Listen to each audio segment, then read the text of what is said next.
Welcome everybody, Red Arrow 23 here. We're going to be doing a playbook episode for Ransom. We're doing an AZ wrap around the core today. So we're going to start off with BVD. This is an Angry G vibe. So first thing we're going to look at is the layout. We've got a couple of rocket launchers up the top. So we thought the Zookas wrap, Zookas suicide wrap wouldn't work very well with the rocket launcher firing over the scorcher. And this 9 o'clock area is going to be pretty hot for trying to get all 104 Zookas in there. So we went with an AZ wrap. So first thing we want to do is get rid of all these mines around the core. We can take one hit from a level 20 mine on max Zookas with no troop health, but we can't take 2 mines. So we're just going to get rid of all of these mines that are around the core. And then we're going to be landing. We're not going to worry about this mine here because the Zookas can scoot up the right wall without detonating that, and we're not going to worry about boom mines. We shouldn't hit these two or this one, but we will hit this one, and that's fine. So boom mine will just take 2 or 3 Zookas off the roster, chuck them on the bench, coach.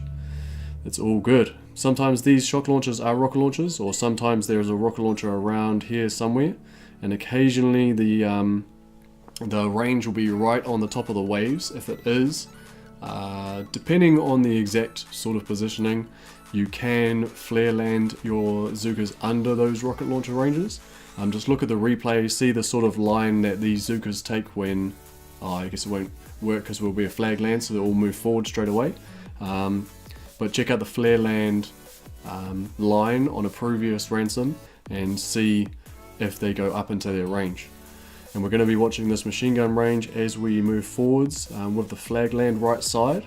And as you see there, that far left boat is not going to trigger the machine gun into firing, and that one smoke, we're going to make sure it's far enough left so that when the Zookas sort of anchor over towards the cannons, they're not going to spread out of the smoke and sort of get into shock launcher range or rocket launcher range, any of that bad stuff. And also the one smoke with the Zookas going inside, we don't need to smoke any lower because the cannons normally start to target the closest Zooka as they go into the smoke. They lose it and they target the next one. You just get a cannon going all over the place. So first flare up, you can usually use either this spot just behind whatever defense is here, or right in this far corner on the right hand side. Those are sort of your 2 options for the wrap. And it's the same with the Zookas wrap. So here we go, we're just going to mow straight over that boom mine, that's fine. Took out a couple of girls, that's okay. And then going to throw one more smoke, and just as the first Zooka gets to the flare, I think that's around about the time that you need to send your next flare, maybe a little bit after. And then you see as the last Zooka comes in, she just spread out a little bit because they already reached the flare, spread out a little bit, and now she's going to go around the cannon, which is fine. Popped one boom mine, not a big deal. If it was a regular mine, it might have splashed into the other Zookas, but that's all good, it was not. So that, so there's 2 last smokes, they need to be in those positions, or they need to be covering the 2 as the Zookas split around the core, because they're going to be targeting this rocket launcher. So once you're down at this position, you want to be flaring up onto the defense that's in that top corner. The Zookas are going to ride the wall, and then they're going to spread out to try and target that rocket launcher. On the right hand side, they're going to be really restricted, and on the left side, they're going to spread a little bit more.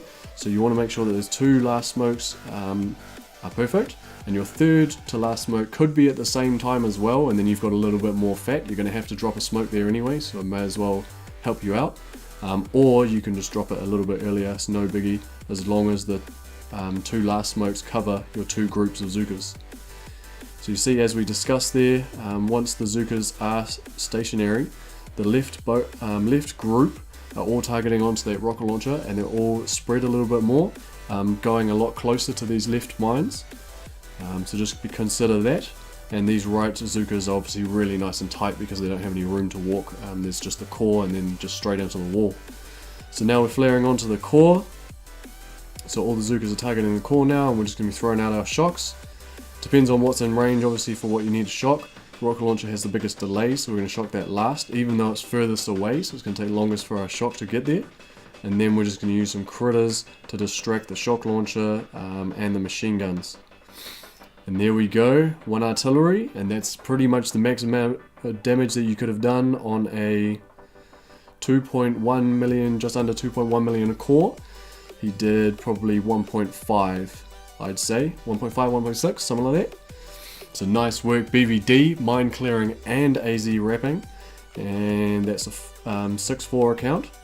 So he's got the GBE for that. And let's jump into Mac Attack, and I believe he's on 5-5 because he doesn't have to do the mine clearing. You can obviously afford to have less GBE. Doesn't really need the damage because all the damage that was done before, but that's fine. A little bit of a lower smoke, I like it. Cannon's just losing their plot, trying to focus. But that's all good, and then the flare up, using the same spot as BVD, maybe a little bit lower, and we are looking golden. So you'll see as the trail end of these Zookas reach the spot, the flare's gonna zip past, and see how the rear load of Zookas were still walking. That's key. So they're all gonna go along that right wall. None of them went around the cannon. Last 3 smokes at the same time, I like it. So even if the Zookas are in this third to last smoke, they're still going to be covered right up until for the maximum amount of time before we throw out our shocks. Flare onto the core, and we're going to throw out our shocks now. Boom, boom, boom, boom, boom. It's 5 shocks for us. Definitely need to scout really well and make sure that it's going to work. An early med kit for the win. I like your work, Mac Attack. So that's the AZ wrap on Ransom. Hopefully that helps you out. Depends on what layout you get, whether the Zooka or maybe one of the other tactics are better for Ransom. But this is a great technique to have in the playbook to reference. Give us a comment down below if you take it out any differently, or if you've got any different ideas. And give us a thumbs up if you like the video, thumbs down if you didn't, and subscribe for more Boom Beach!